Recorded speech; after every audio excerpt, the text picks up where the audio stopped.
Good morning, everyone, and welcome once again to the Anglican Church of the Good Shepherd in Calgary. I'm the Reverend Derwin Kostanak, the priest of the parish, and I would also like to offer you a Merry Christmas one more time. Now, how can I get away with that? Isn't Christmas over? Well, it's true. Christmas Day has come and gone, but according to the liturgical calendar, the season of Christmas is actually 12 days long. This is the 10th day of the Christmas season.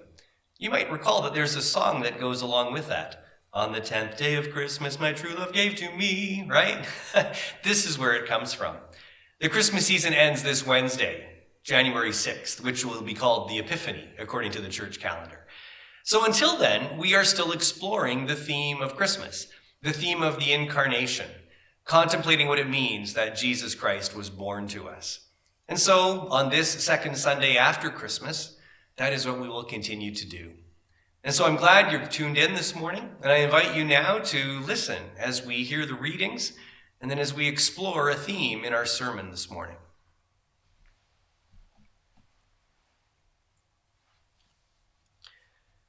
A reading from the Book of Sirach. Wisdom praises herself and tells of her glory in the midst of her people.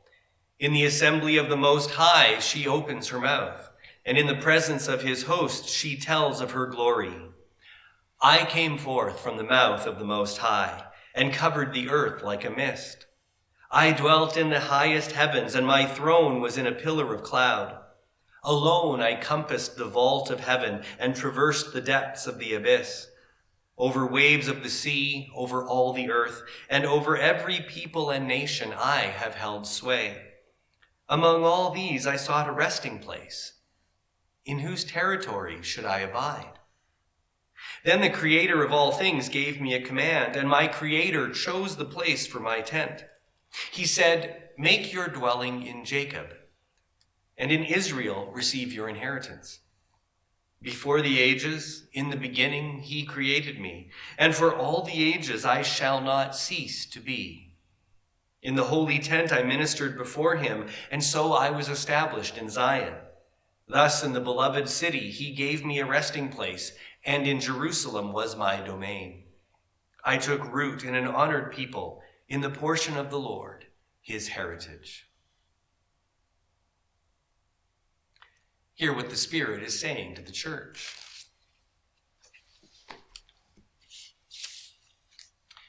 A reading from the Gospel according to John.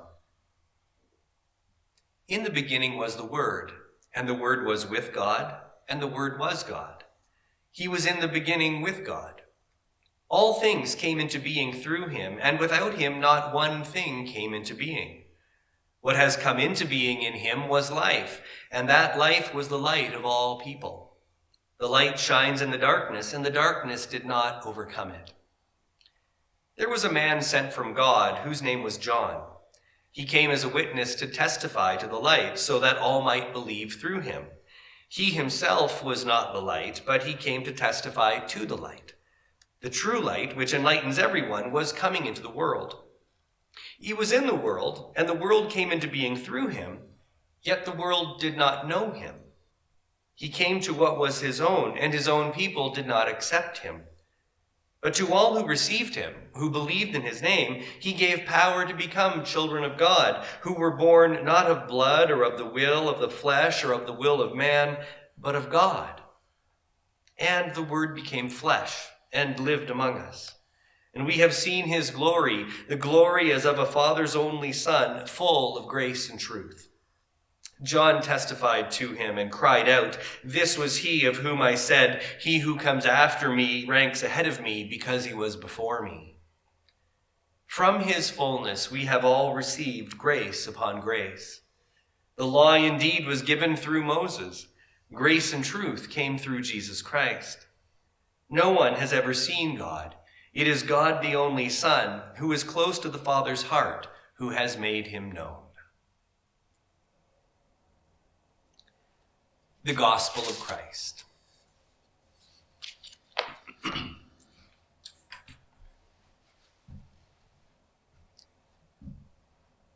One of the interesting things as we contemplate the Christmas story is the idea that Jesus' arrival as that baby in that manger in Bethlehem somehow had an impact on all the world. I mean, think about that for a minute. When Jesus shows up, he is a Palestinian Jewish baby born in a very small part of the world. And throughout his entire life, he never leaves the boundaries of Israel. How is it that his birth affects everybody else in the world? Just by way of contemplating this, the entire time that Jesus was doing his thing throughout his life, as he started as a baby and grew and then was a young man and then started his work of healing and teaching and preaching and proclaiming and all of this, his death, his resurrection, his ascension, all of that took place in the Middle East. While at the same time, the Chinese were living out their history completely oblivious to anything that he was doing. First Nations in what would be called the New World in a couple, almost 2,000 years later, they were doing their thing, completely oblivious to what was happening in the Middle East. How is it that the birth of Jesus Christ there had an impact somehow in China and in North America, and even today? That's a good question to contemplate. It's certainly worthy of the season of Christmas. And we are going to do that by looking at these two passages that we have read from the Bible. Now, I have to say a few words about that from the outset, because you will recall that the first reading was from the Book of Sirach. And chances are good that you might not know what that book is. Over the years, as the church was understanding which texts they wanted to use, which texts were to be deemed scriptural, the ones that they could follow and take as some kind of authority in terms of how we are to live our Christian life, we are familiar with the 66 books of what we currently call the Old Testament and New Testament. 39 in the Old Testament, 27 in the New Testament. But there were a number of other books that have also been used by the church down through the years. Depending on how you count them, there are up to 18 of these books, and they are referred to usually as the Apocrypha, or sometimes the deuterocanonical books.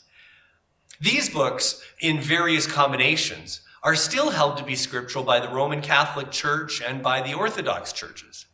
But at the time of the Protestant Reformation, about 500 years ago, a number of Protestants were starting to question whether these books ought to be used. And by the time we get to the 1800s, most Protestant Bibles do not include these apocryphal or deuterocanonical books at all. So what do we do with this?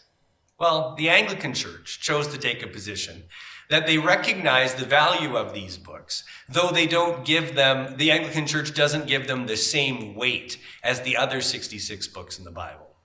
So reading the Book of Sirach, for example, enables us to understand more of what Jews were thinking of the time, and it helps influence how we understand what the New Testament has to say. You see, here's something about these apocryphal books. They were written in the period of time between the Old Testament and the New Testament. The last book of the Old Testament, Malachi, traditionally the end of the Hebrew Bible, was written around 400 BCE.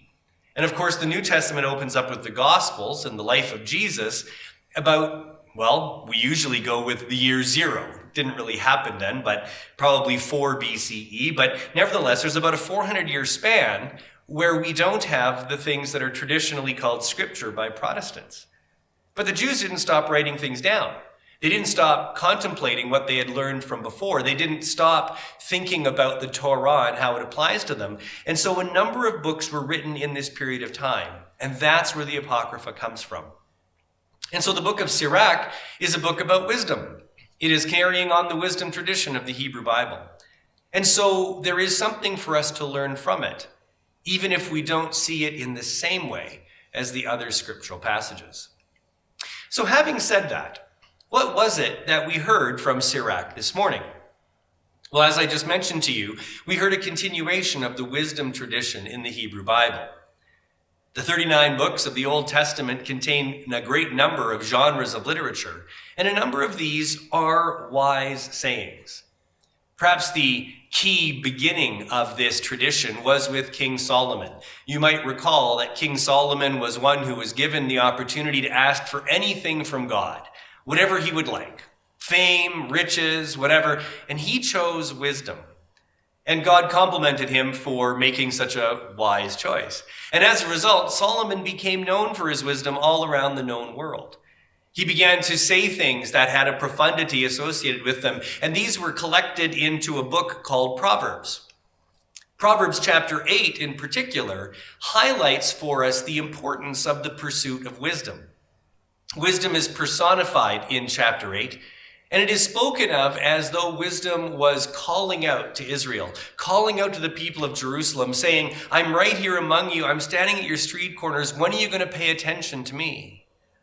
And what we find in the wisdom tradition of the Old Testament is that this idea of the pursuit of wisdom was huge. It was absolutely important. It was vital. It was the thing to be looking for.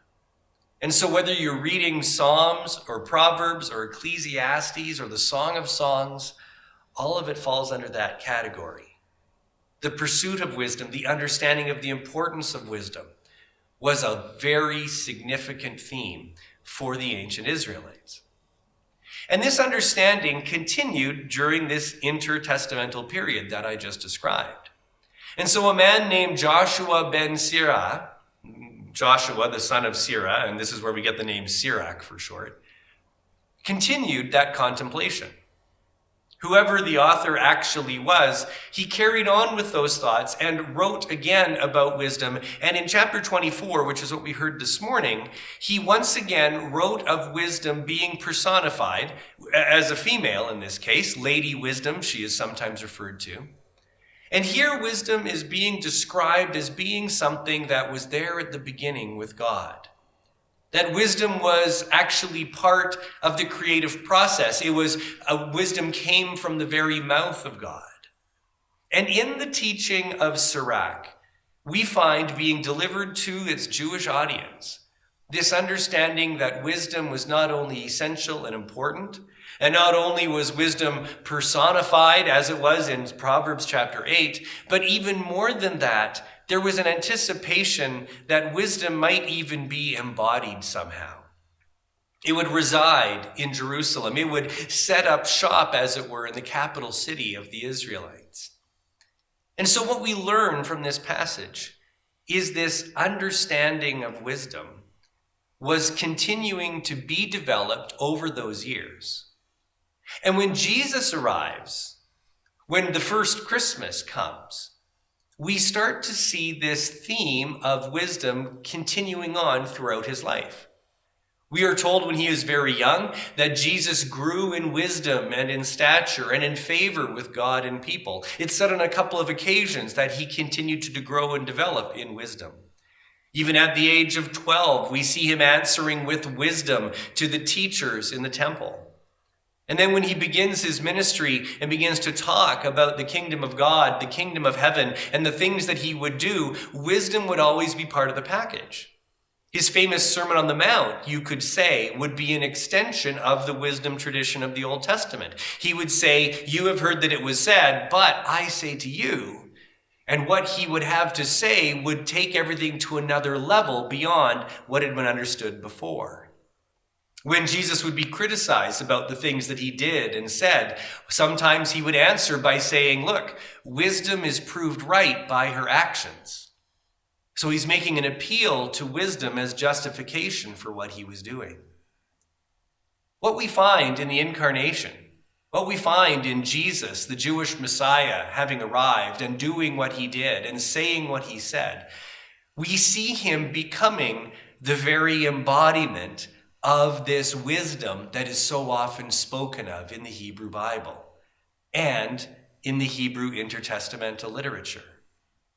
Jesus, it can be seen, and certainly was seen by his apostles, by his other disciples, that Jesus was indeed the understandable fulfillment of all that was being spoken of in the Hebrew Bible. And so their thought, whether we're talking the 12 apostles or the women who were following with Jesus or even the apostle Paul later in all of their preaching and instruction, to them was they would speak to a Jewish audience, their thought was, this makes total sense. This is what Jesus is doing. He's completing and fulfilling these things that we have been contemplating for some time. Now, obviously, not all Jews saw it that way. And to this day, not all Jews see it that way.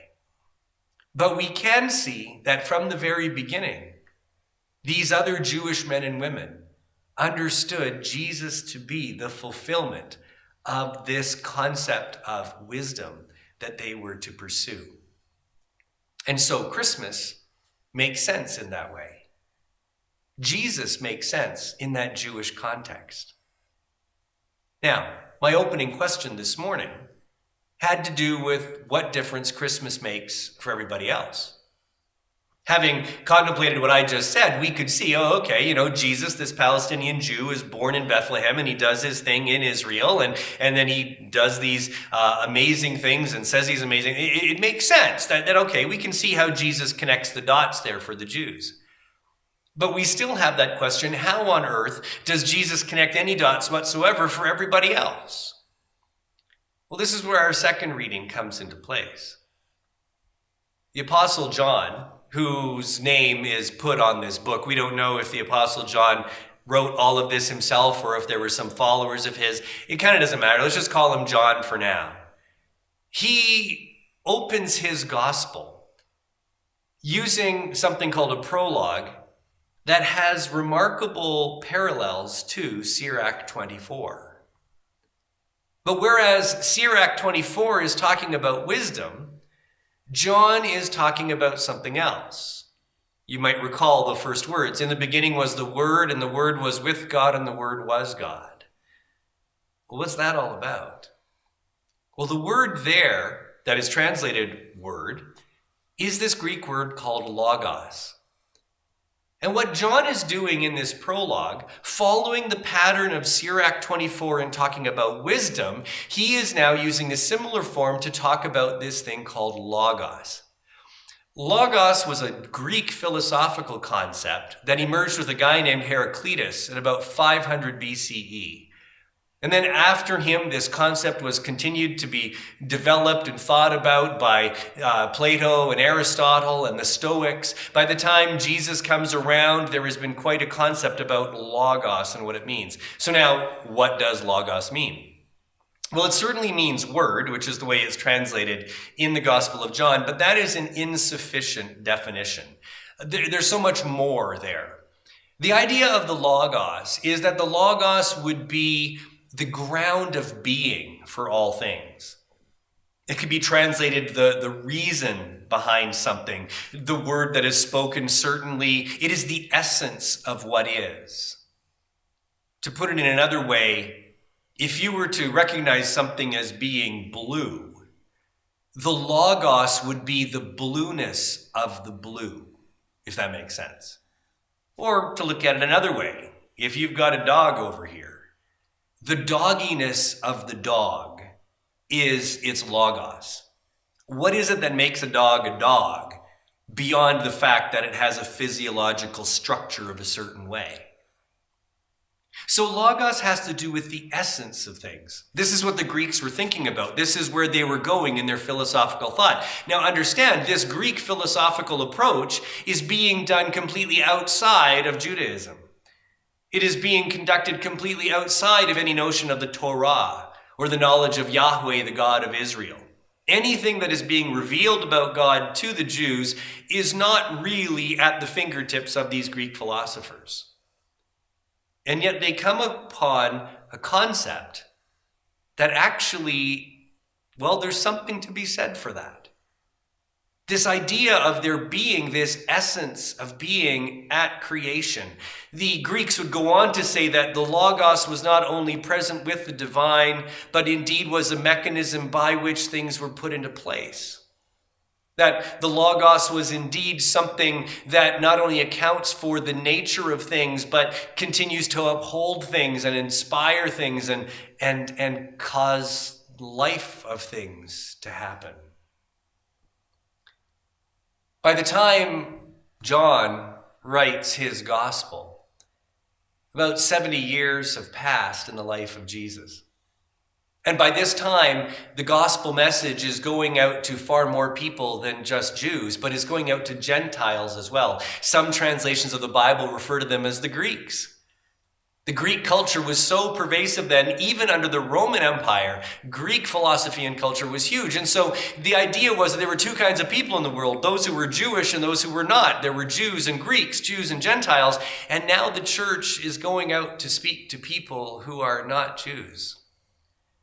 And so in his account of the gospel of Jesus Christ, John chooses to take this well-known Greek concept of the logos and attach that understanding to who Jesus is. So that just as Jesus is the fulfillment of the Jewish concept of wisdom, according to Sirach and Proverbs 8, so also he is the fulfillment of the Greek concept of the logos. By doing this, John builds a bridge for the presentation of the gospel to people who have no concept of a Jewish perspective on life. And to this day, we find that the gospel of Jesus Christ is still applicable to all people, regardless of their proximity to any understanding of Judaism. It certainly helps to understand the Hebrew Bible. It certainly makes it easier for us to understand more of what Jesus was saying and doing when we have some knowledge of the Hebrew Bible. But what we see happening with John is this illustration of something that I think is a very pervasive concept we need to understand in the world today. The Bible tells us that all human beings are created in the image of God. And because of that, I'm convinced that all peoples have this natural inclination to understand the divine, to understand the other, the more. There's a number of ways to try to describe that. And you will still see to this day that the majority of the people on the planet have this religious concept, this idea that there's something else out there, that there's some kind of spiritual realm or what have you. I'm convinced that that natural inclination is part of the indication that we have been created in God's image. And so as a result, and the Apostle Paul refers to this in Acts chapter 17, all human beings have this tendency to try to seek after God, even to grope after God, hoping that they might find God. And so what that means then is all human efforts to understand God, we ought to understand that there will be something to be said for all of them.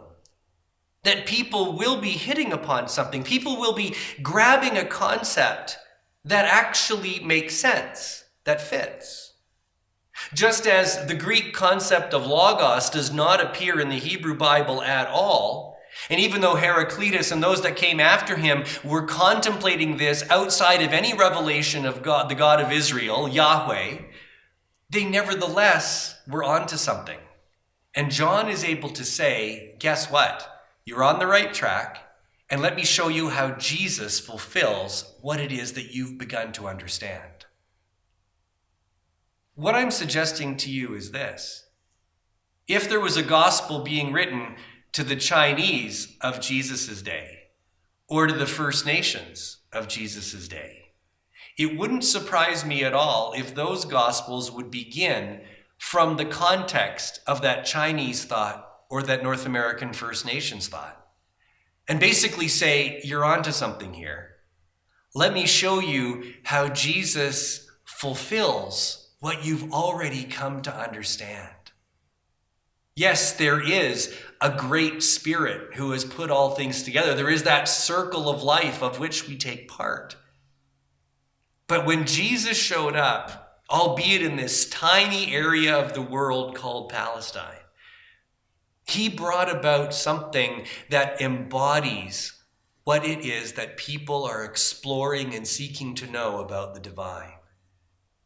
And so now, even today, as people contemplate the supernatural, the divine, the other, the more, we can point them to Jesus and say, I think you're on the right track.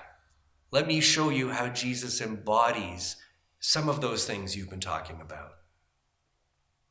Christmas really is a season that is for all people and for all the world. And even though it might at first blush seem strange that this baby that comes out of nowhere and shows up in this backwoods town in this tiny corner of the world, he nevertheless becomes the one who can speak to all people as they are trying to understand who is the one who has made them, who is the one that is responsible for life, how is it that we have come to be who we are, and where do we go from here with that? We can turn to Jesus. We can look to the baby in the manger, who grew in wisdom and in stature and in favor with God and people, who not only embodied the whole Jewish wisdom contemplation, but also showed himself to be the essence of all life, the one present at creation, through whom all things were made. So on this second Sunday after Christmas, this 10th day of the Christmas season, let us let those thoughts roll around in our minds. And may we consider how we can watch for how Jesus is the embodiment of things that people around us have come to understand about the divine. Let us invite them to consider Jesus and what he has done and what he has said to bring about a fulfillment, a completion, at the very least adding something to what they've already come to know. That the knowledge of the divine, the knowledge of the holy, will increasingly be theirs, just as we have come to know him ourselves. Amen.